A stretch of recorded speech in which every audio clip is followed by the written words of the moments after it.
2018 പ്രളയകാലത്ത് ഇടുക്കി ഡാം തുറന്നപ്പോഴാണ് ചെറുതോണിയിലെ പ്രൈവറ്റ് ബസ് സ്റ്റാൻഡ് ഒലിച്ചുപോയത്. 2019 പുതിയ ബസ് സ്റ്റാൻഡ് നിർമ്മാണം ആരംഭിച്ചു.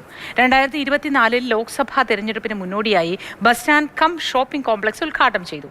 2 വർഷം കഴിഞ്ഞിട്ടും ഉപയോഗിക്കാൻ കഴിയാത്ത ഈ ബസ് സ്റ്റാൻഡിൽ കഴിഞ്ഞ ദിവസം മറ്റൊരു ഉദ്ഘാടനം നടന്നു. KSRTC ഓപ്പറേറ്റിംഗ് സെന്ററും ഡിപ്പോയും.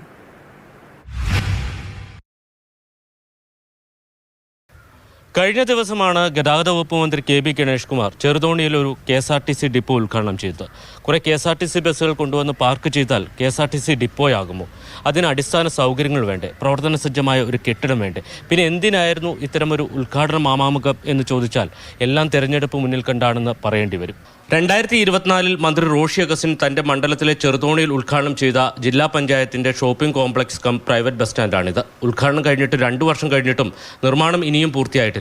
ഈ ബസ് സ്റ്റാൻഡിലാണ് കഴിഞ്ഞ ദിവസം KSRTC ഡിപ്പോ പ്രവർത്തനം ആരംഭിച്ചത്. വയറിംഗ് പ്ലംബിംഗ് ജോലികൾ പോലും പൂർത്തിയാകാത്ത ഈ കോംപ്ലക്സിലെ ഒരു മുറി പോലും ഉപയോഗസജ്ജമല്ല.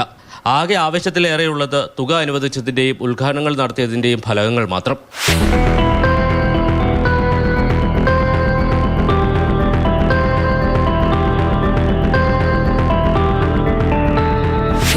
ജില്ലാ പഞ്ചായത്തിന്റെ ആസ്തിയിൽ ഉൾപ്പെടുന്ന ബസ് സ്റ്റാൻഡിന്റെ ഉദ്ഘാടനത്തിന് മുൻകൈയെടുത്തത് സ്ഥലം MLA മന്ത്രിയുമായ റോഷി അഗസ്റ്റിനാണ്. ബസ് സ്റ്റാൻഡ് തുറന്ന് പ്രവർത്തിക്കുന്നതിന് മോട്ടോർ വാഹന വകുപ്പിന്റെ അനുമതി തേടി 1.5 വർഷം മുമ്പ് ജില്ലാ പഞ്ചായത്ത് അപേക്ഷ നൽകിയിരുന്നു. ഇതിൽ അനുമതി ലഭിക്കാതെയാണ് KSRTC ഡിപ്പോ ഇപ്പോൾ ഉദ്ഘാടനം ചെയ്തിരിക്കുന്നത്.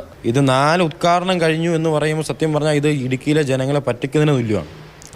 കാരണം ഇതിനകത്ത് ബെയറിംഗ് ഇലക്ട്രിഫിക്കേഷൻ വർക്കുകൾ നടന്നിട്ടില്ല, പ്ലംബിംഗ് നടന്നിട്ടില്ല, വേസ്റ്റ് വെള്ളം പോകാൻ വേണ്ടി സോക്ക് പിറ്റില്ല, അടിസ്ഥാന സൗകര്യം ബാത്റൂമിനകത്ത് ജലം എത്തിക്കാനുള്ള സംവിധാനങ്ങളില്ല. അപ്പം ഇങ്ങനെയുള്ള ഒരു കെട്ടിടം എങ്ങനെ പൂർത്തിയായി എന്നും പറഞ്ഞ് നമുക്ക് ഉദ്ഘാടനം ചെയ്യാൻ പറ്റും എന്നുള്ളതാണ്. ചെറുതോണിയിൽ താൽക്കാലികമായി വാടകയ്ക്കെടുത്ത മുറിയിലാണ് ഉദ്ഘാടനത്തിന് ശേഷം KSRTCയുടെ ഓപ്പറേറ്റിംഗ് സെന്റർ പ്രവർത്തിക്കുന്നത്. നിലവിൽ ബസ് സ്റ്റാൻഡ് യാത്രക്കാർക്ക് ഉപയോഗിക്കുന്ന തരത്തിലേക്ക് മാറണമെങ്കിൽ കുറഞ്ഞത് 6 മാസമെങ്കിലും വേണം.